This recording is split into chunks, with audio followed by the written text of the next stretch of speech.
우리 오늘 말씀의 제목 한번 따라해 보시겠습니다. 여리고성 재건축 금지. 네, 무슨 재건축을 금지하라고 오늘 하나님이 말씀하시는 것 같은데요. 우리 교회는 지금 재건축을 빨리 해야 되는데, 우리 교회를 재건축하지 말라는 말씀이 아니라 여리고성을 재건축하지 말라는 그런 오늘 말씀의 제목입니다. 우리가 무너뜨려야 할 여리고성이 있다라는 말씀을 지난주에 먼저 드렸습니다. 어떤 여리고성이었습니까? 첫 번째는 우리 인생의 현실의 여리고성.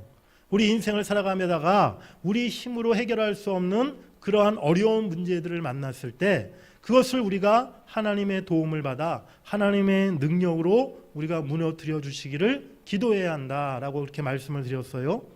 두 번째는 영적인 여리고성이 있다는 것입니다.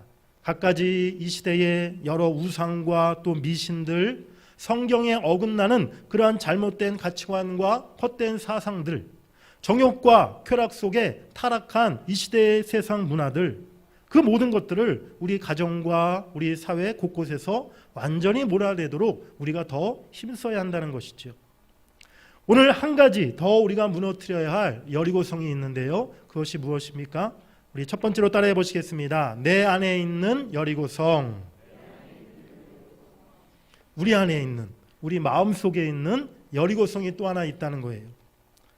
우리가 성경을 읽을 때 구약과 신약을 따로따로가 아니라 이 구약 성경과 신약 성경이 서로 아주 긴밀하게 연결되어 있다는 점을 우리가 주목하면서 성경을 읽을 필요가 있는데요. 특별히 구약의 이스라엘의 출애굽 사건과 유월절 어린 양의 피, 이것이 굉장히 중요한 신약적인 의미를 갖고 있어요. 이스라엘의 출애굽 사건, 또 유월절 어린 양의 피는 사탄과 죄의 종이었던 우리가 해방되어 자유함을 얻게 된 것을 의미하는 것이고, 또 예수 그리스도의 피가 우리를 죽음에서 건지셨음을 의미하는 그런 구약의 사건인 것입니다. 즉 구원과 중생의 사건을 예언하는 구약의 말씀인 것이죠. 그렇다면 여호수아와 이스라엘의 가나안 정복은 무엇을 의미하는 것일까요? 구원받고 중생하여 자유함을 얻은 우리들이 이제 하나님이 주인 되시고 하나님이 통치하시는 그 나라에서 온전하고 거룩한 하나님의 백성으로 살아가게 됨을 의미함을 여러분들이 깨달으시길 바랍니다. 가나안의 이스라엘 백성들이 이제 살아가게 되었다는 것은 예수 믿고 하나님 나라 백성들 된 우리들이 하나님 그 나라에서 평안하고 하나님의 복된 그 삶을 살아가게 됨을 가리키고 있는 것입니다. 하나님 나라 백성으로 살아가기 위해서 먼저 우리 안에 있는 여리고성을 무너뜨려야만 우리가 그 가나안의 축복을 누리며 살아갈 수 있다는 것이죠. 세상 헛된 것을 숭배하고 사랑하는 마음들, 죄악에 매여 살던 옛 구습들, 세속적이고 인간적인 그러한 가치관들, 이것을 깨끗이 제거해야 될 줄 믿습니다. 요즘 건조한 기후가 계속돼서 전국에 여기저기 계속 산불이 많이 일어나고 있지 않습니까? 그런데 산불이 났을 때 아주 완전하게 진화 작업을 하지 않으면요, 작은 불씨가 남아있다가 이제 또 바람이 불면 그 불씨가 다시 큰 불을 일으키는 것을 보게 돼요. 그래서 산불이 참 무섭다고 그렇게 이야기하는 거 아니겠습니까? 그런데 죄의 성질도 그와 비슷하다는 거예요. 그래서 죄가 참 무섭다는 것이죠. 우리 안에 죄가 다 사라진 줄 알았는데, 내 안에 죄가 다 없어진 줄 알았는데, 작은 불씨가 남아있다가 그것이 어느새 커져가지고 다시 우리의 마음과 우리 삶과 우리 행동을 죄로 물들이는 것을 우리가 많이 경험하게 됩니다. 우리 안에 남아있는 그 여리고성, 죄의 습성과 세속적이고 인간적인 모습들, 우리가 왜 그것을 깨끗이 제거하지 못하는 것일까요? 그 이유 첫 번째는요, 이 정도는 괜찮겠지라는 그런 마음이 우리 안에 있는 여리고성을 완전히 무너뜨리지 못한다는 것입니다. 오늘 우리가 살아가는 이 시대, 이 세상이 어떻습니까? 참으로 죄로 타락하고 죄가 가득한 그런 세상을 지금 살아가고 있잖아요. 정말 어떻게 인간이 저럴 수 있나? 어떻게 사회가 이렇게 될 수 있나? 우리가 많은 뉴스를 보면서 정말 이 시대가 너무나 어둡고 죄로 어둠으로 가득하다는 사실을 날마다 우리가 보고 있잖아요. 그런데 한 가지 안타까운 것은 그런 세상을 우리가 살아가다 보니까 죄에 대해서 우리가 너무 쉽게 생각한다는 거예요. 믿음의 성도들이 웬만한 것은 이제 죄로 생각하지 않는다는 것입니다. 세상 사람들이 저 사람들이 나쁜 짓 하는 거에 비하면 이 정도는 무슨 죄도 아니지. 이게 무슨 죄야. 하나님이 이 정도는 봐주실 거야. 라고 우리가 그렇게 생각하기 쉽다는 것이죠.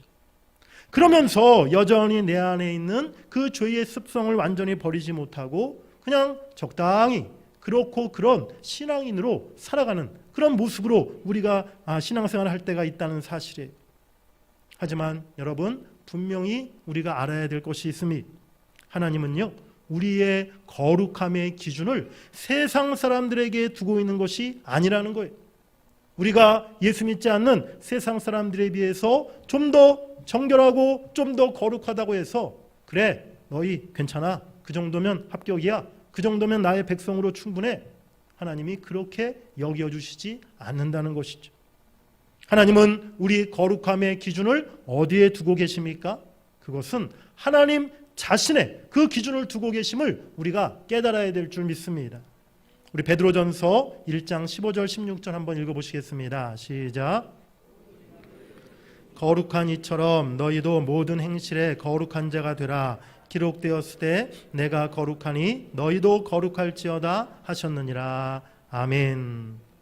우리를 부르신 거룩한 이, 즉 하나님처럼 우리도 모든 행실에 거룩한 자가 되라 라고 말씀하세요.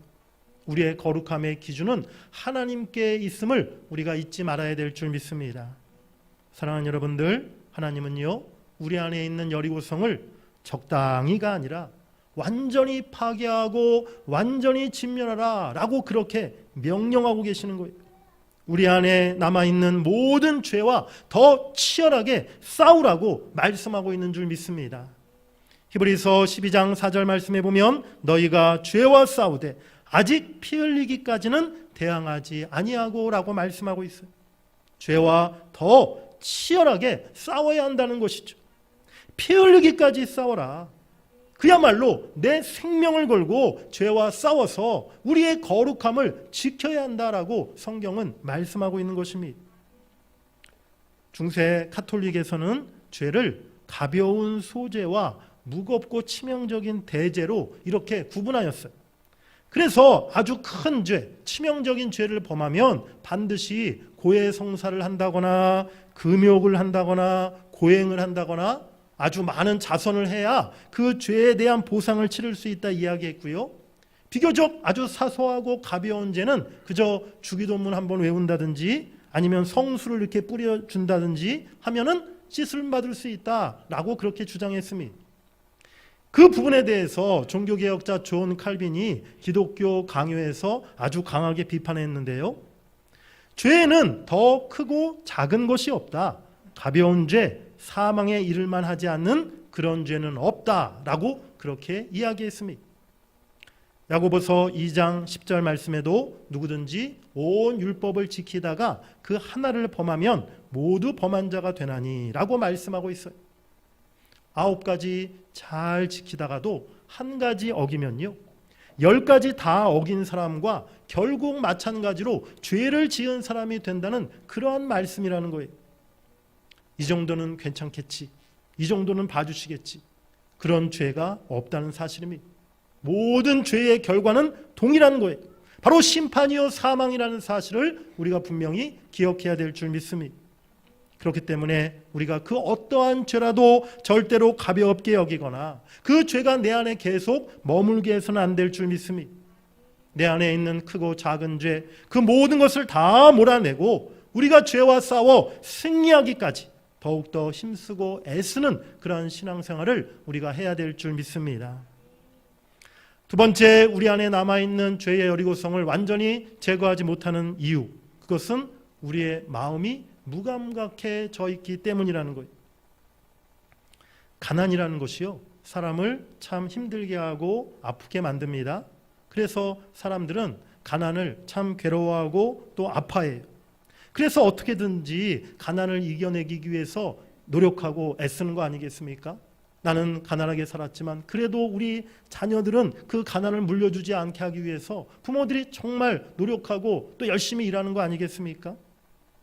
또 우리 사람들이 힘들어하는 게 뭡니까? 자존심 상하는 일을 굉장히 견디기 힘들어해요. 그래서 참 내 자존심을 지키기 위해서 힘쓰고 또 노력하는 삶을 살아가고 있는 것이죠. 그런데 우리가 그거에 비해서 내 안에 있는 죄에 대해서는 우리가 얼마나 아파하고 있습니까? 우리가 거룩함을 지키기 위해서는 얼마나 힘쓰고 애쓰고 있습니까? 죄가 우리 안에 있을 때 우리 마음이 아파야 한다는 거예요.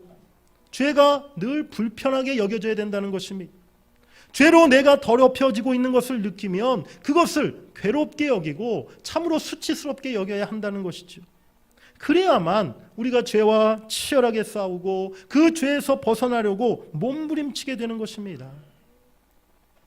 아주 어렸을 때부터 제가 한 가지 아주 안 좋은 습관이 하나 있었어요. 뭐 언제부터인지 모르겠는데 아주 어렸을 때부터 제가 이렇게 아랫입술을 이렇게 빠는 그런 습관이 있었어요. 그래서 이렇게 뭐 밥을 먹을 때나 뭐 이야기할 때는 당연히 입술을 빨지 않았지만 그러지 않고 뭐 책을 읽을 때도 공부를 할 때도 뭐 TV를 볼 때도 그냥 저도 모르게 이렇게 입술을 계속 이렇게 빨고 이렇게 있는 거예요. 저희 이제 아버지 어머니가 당연히 보기 안 좋으니까 경민아 입술 빨지 마 이렇게 볼 때마다 저에게 하지 말라고 이렇게 얘기를 하셨죠. 그런데 그때 잠시뿐이지 뭐 그냥 저도 모르게 또 좀만 지나면 저 혼자 있을 때 이렇게 계속 이렇게 입술을 빠는 거예요. 그래서 제가 지금도 좀 아랫입술이 좀 이렇게 두툼한 편인데 어렸을 때 입술을 하도 빨아가지고 그런데 이 버릇을 제가 고치려고 노력을 했죠, 당연히. 그런데 고쳐지지가 않더라고요. 초등학교 내내 버릇을 못 고쳤고 중학교 키가 막 컸는데도 학교 가서도 뭐 집에서도 교회에서도 뭐 그냥 누가 보든 말든 저도 모르게 이렇게 입술을 빨고 잠잘 때도 이렇게 입술을 빨아야 잠이 오고 뭐 늘 그런 이 습관을 고치질 못했어요. 그런데 제가 이제 중학교 이제 들어가서 중학교 2학년 때였는데 제가 다니던 중학교가 이제 남녀공학이었거든요. 남학생 여학생이 한 반이었어요. 중학교였는데 근데 어느 날 중학교 2학년 때 저희 반에 있던 한 여학생이 저게 갑자기 뜬금없이 그런 얘기를 하는 거예요.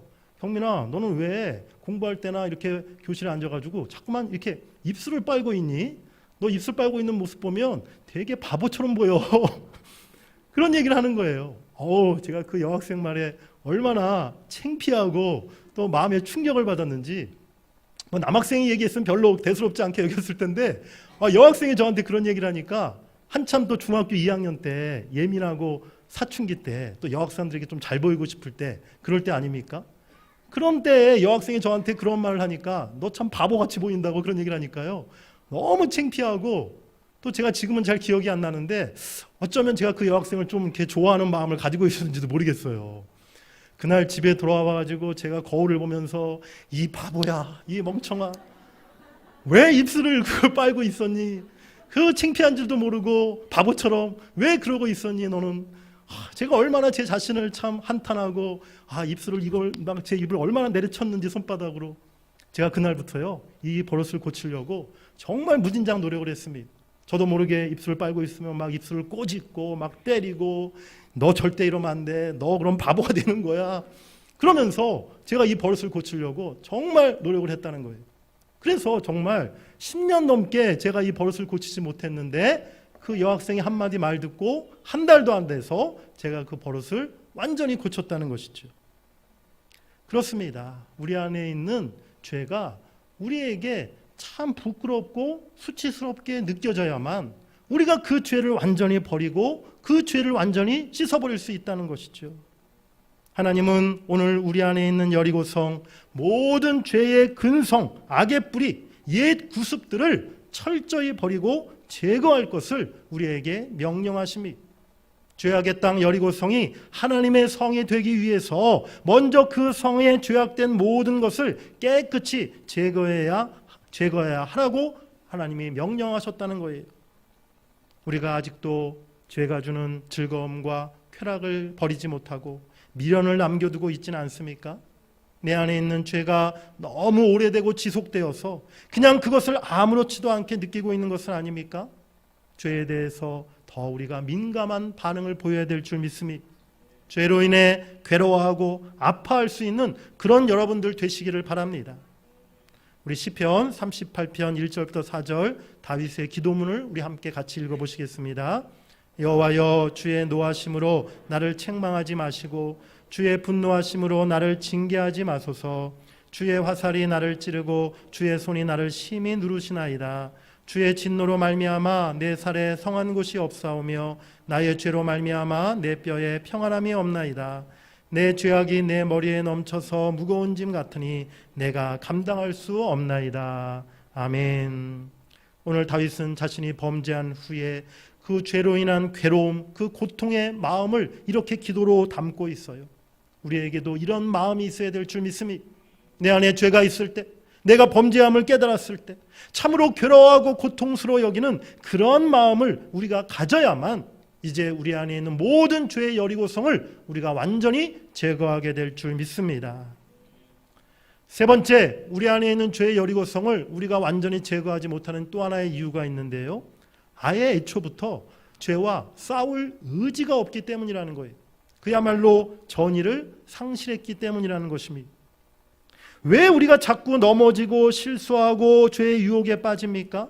왜 우리가 죄와 더 치열하게 싸워서 이기지를 못하는 것입니까? 애초에 싸울 마음이 없기 때문이라는 거예요. 우리가 그 싸움에서 지는데 너무나 익숙해져 있기 때문이라는 것입니다. 마음에는 원이로되 육신은 약하도다. 우리가 이 말을 얼마나 좋아합니까? 하나님, 제가 마음은 원인데 제 육신이 약해서 자꾸만 저도 모르게 또 실수하고 또 죄에 빠지고 제가 또 유혹에 넘어갑니다. 하나님, 저 어떡합니까? 여러분, 축구 경기를 할 때요, 우리나라 그 축구 국가대표팀이 예전에 좀 그런 모습이 있었어요. 우리나라가 이제 예전에 축구를 아주 잘하지 못할 때는요, 상대팀 아주 강한 팀을 이렇게 만나게 되면 뭐 브라질이나 독일, 이런 팀은 정말 세계적인 축구를 잘하는 나라들 아닙니까? 그런데 오래전에 우리나라 축구 경기를 보면 그러한 강팀을 만나면 경기 시작하기 전부터 딱 보니까 감독이나 선수들이 이길 마음이 없는 거예요. 야, 우리가 어떻게 저런 강팀과 이길 수 있겠는가? 이길 가능성 없어. 우리는 질 게 뻔해. 5대0으로만 지지 않으면 되지. 망신만 안 당하면 되지. 그런 마음으로 경기에 임하는 거예요. 수비만 하고 공격할 생각도 하지 않는 거예요. 결과가 어떻습니까? 당연히 5대0으로 맨날 지는 것이죠. 패배로 가는 지름길이라는 것입니다. 싸워보기도 전에, 경기를 시작하기도 전에 나는 이길 수 없다, 나는 질 수밖에 없어 라고 마음을 가지면 그 경기에서, 그 싸움에서 절대로 이길 수가 없는 것이죠. 혹시나 죄에 대한 우리의 마음가짐이 지금 그러한 상태가 아닙니까? 우리 성경에 중요한 성경 구절이 있는데요, 우리 로마서 6장 14절 말씀 먼저 한번 읽어보겠습니다. 같이 읽겠습니다. 시작.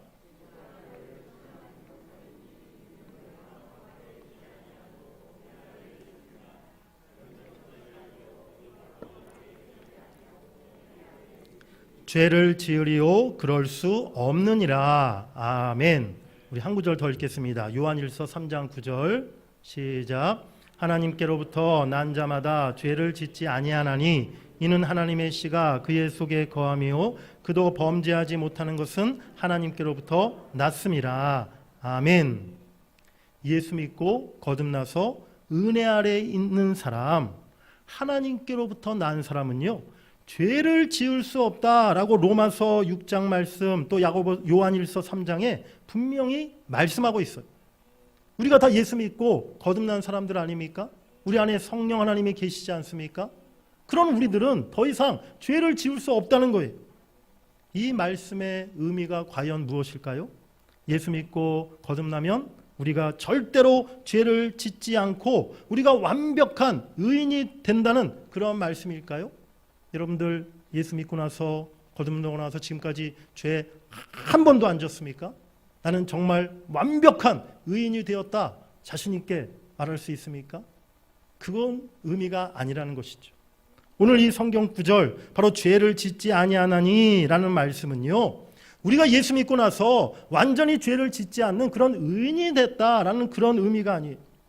이 구절들의 의미는요, 은혜로 거듭난 우리에게 이제 죄를 짓지 않을 수 있는, 그야말로 죄의 유혹을 물리칠 수 있는 능력을 하나님께서 우리에게 주셨다는 그런 의미인 것입니다.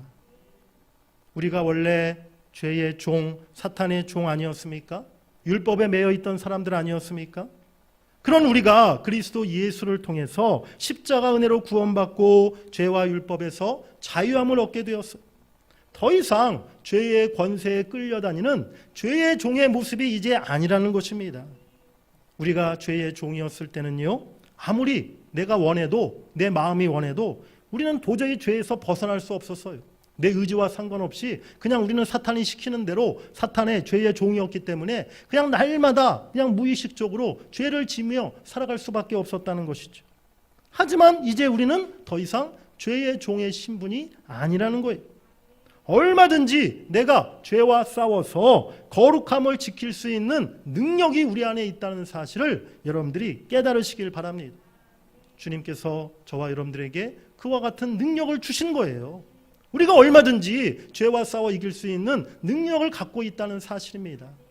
더 이상 마음은 원이로되 육신이 약하도다, 이런 변명을 우리가 해서는 안 된다는 사실입니다. 복음을 잘못 이해하면요, 십자가 은혜로 모든 죄가 다 사함받았으니까 죄를 지어도 괜찮은 것 아닌가? 라고 생각하기 쉬워요. 죄를 지어도 회개하면 하나님이 얼마든지 용서해 주실 테니까 죄를 지어도 괜찮은 거 아닌가? 라고 생각하기 쉽다는 거예요. 하지만 복음은요, 죄를 지어도 그냥 다 괜찮은 무슨 보험 같은 것이 아니라는 것입니다. 십자가의 은혜는 우리 죄를 뒤치다꺼리 해주는 그런 은혜가 아니라는 사실을 여러분들이 깨달으시길 바랍니다. 십자가의 복음은요, 죄의 종노릇하는 데서 구원해서 하나님께 순종하며 살도록 해주는 능력인 것입니다. 복음은 죄와 싸워 승리할 수 있는 능력이라는 사실을 여러분들이 믿으시길 간절히 바랍니다. 우리 한번 크게 따라해 보시겠습니다. 나는 죄의 종이 아닙니다. 나에게 죄를 이기는 능력이 있습니다. 할렐루야. 여러분, 오늘부터 이 말씀 꼭 기억하시기 바랍니다. 우리에게는 죄의 유혹을, 죄를 싸워 이길 수 있는 능력이 다 우리에게 있어요. 우리 안에 주님께서 바로 성령 하나님을 주셨기에 그 성령의 능력을 통해 우리가 얼마든지 죄와 싸워 이길 수 있는 줄 믿습니다. 여호수아는 하나님 명령대로 여리고성의 모든 것들을 남김없이 다 진멸하였어요. 죄의 싹을 하나도 남기지 않았던 것이죠. 우리 안에 여전히 남아있는 여리고성의 흔적들이 있지 않습니까? 모든 죄악의 뿌리들, 세속의 그림자들, 이제는 그 모든 것들을 깨끗이 제거하고 진정 성령의 사람으로 온전하고 거룩한 삶을 살아가야 될 줄 믿습니다. 그를 위해 우리가 죄와 날마다 싸우며 그 죄를 이기기 위해서 애쓰며 기도하며 더 성령 충만을 사모하는 여러분들이 되시기를 간절히 바랍니다. 그리할 때 우리가 하나님의 약속의 땅, 하나님 나라의 풍성한 은혜와 축복을 누리며 살아가게 될 줄 믿습니다. 우리 크게 두 번째로 따라해 보시겠습니다. 여리고성을 다시 짓지 말라. 우리 본문 26절 말씀 같이 읽어보겠습니다. 여호수아가 그때에 맹세하게 하여 이르되 누구든지 일어나서 이 여리고성을 건축하는 자는 여호와 앞에서 저주를 받을 것이라.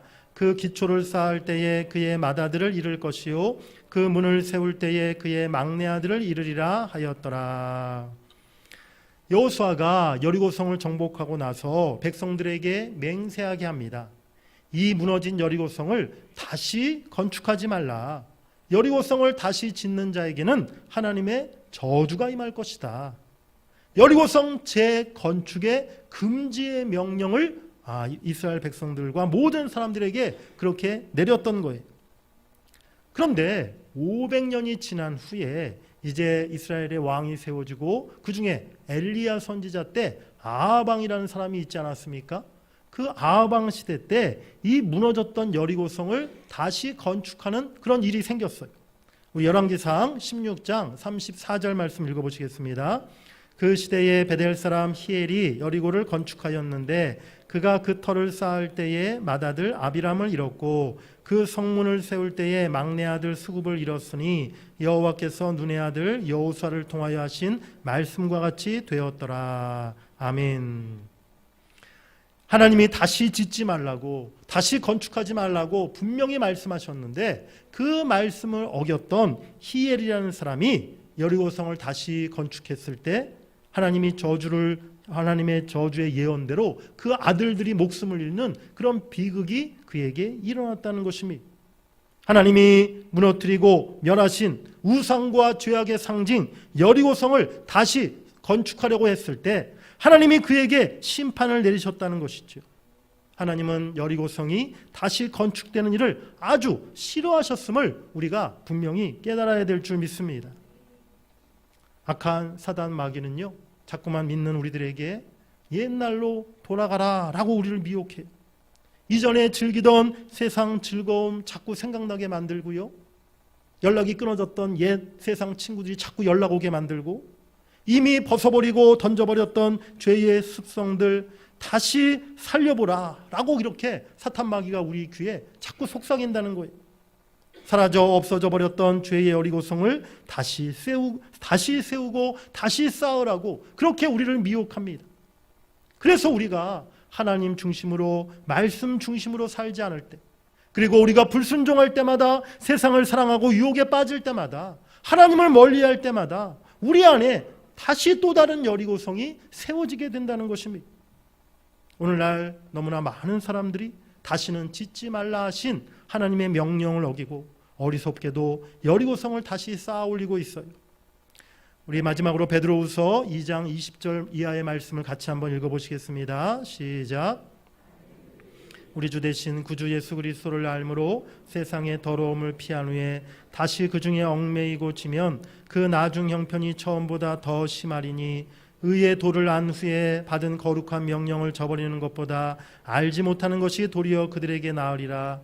참된 속담에 이르기를 개가 그 토하였던 곳에 돌아가고 돼지가 씻었다가 더러운 구덩이에 도로 누웠다는 말이 그들에게 응하였도다. 예수 그리스도를 알고 믿은 후에, 의의 도를 안 후에 참으로 다시 더러움에 빠지고 다시 죄에 빠지게 되면요, 오히려 예수를 알지 못하던 그 전보다도 더 못하게 된다라고 성경은 말씀하고 있어요. 그래서 비유하기를 개가 토하였던 것을 다시 먹고 돼지가 씻었다가 더러운 우리에 다시 눕는 것과 똑같다라고 말씀하고 있는 것입니다. 개가 토한 것을 다시 먹고 돼지가 씻은 후에 다시 그 더러운 그 우리 속에 들어가 눕는 것, 얼마나 미련하고 얼마나 어리석은 행동입니까? 우리가 그와 같은 행동을 해서는 안 될 줄 믿습니다. 바로 다시 이전에 죄에 빠졌던 그 예전의 모습으로 결코 우리가 돌아가서는 안 될 줄 믿습니다. 우리 안에 불순종의 여리고성을 다시 쌓아가서는 안 될 줄 믿습니다. 우리 크게 한번 외쳐보시겠습니다. 여리고성을 다시 쌓지 않겠습니다. 우리 한 번 더 외칩니다. 여리고성을 다시는 쌓지 않겠습니다. 할렐루야. 이제 우리 안에 결코 다시는 죄의 여리고성을 세우고 쌓아가는 일이 없기를 간절히 바랍니다. 우리 안에 있는 또 다른 여리고성, 그것은 하나님이 진멸하라고 명하신 모든 죄의 여리고성이었어요. 죄의 요소들, 죄의 뿌리들, 그것을 남김없이 제거하고 뿌리 뽑으라 라고 오늘 하나님이 명령하셨던 것입니다. 그런데 사실 그것이 우리의 의지와 내 노력만 가지고, 내 결심만 가지고 잘 되지 않는 것을 우리가 수없이 경험합니다. 그렇기 때문에 우리에게 무엇이 필요합니까? 바로 우리를 향하신 하나님의 긍휼과 하나님의 용서하심과 하나님의 은혜가 우리에게 필요한 줄 믿습니다. 우리의 죄를 사하시는 그리스도 보혈의 능력이 우리에게 있어야 될 줄 믿습니다. 우리 안에 계신 성령님의 도우심이 우리에게 꼭 필요한 줄 믿습니다. 그럴 때만이 우리 안에 남아있는 모든 여리고성을 우리가 완전히 무너뜨리고 죄와 싸워 승리하는 삶을 살아갈 수 있는 것입니다. 이제 우리 앞에 놓여져 있는 현실의 여리고성도, 또 영적인 여리고성도, 또 내 안에 남아있었던 죄의 여리고성도 우리가 다 무너뜨릴 수 있기를 원합니다. 내 힘과 내 의지로가 아니라 하나님의 능력을 의지하시기 바랍니다. 성령의 도우심을 간구하시기를 바랍니다. 날마다 성령으로 충만하기를 힘써 그렇게 기도하시기를 바랍니다. 그리할 때 그 모든 여리고성을 우리가 능히 정복하고 이제는 가나안 땅 하나님 나라의 백성으로서 축복의 인생을 살아가게 될 줄 믿습니다. 그러한 은혜와 축복을 누리시는 여러분들 모두가 되시기를 주의 이름으로 간절히 축원합니다.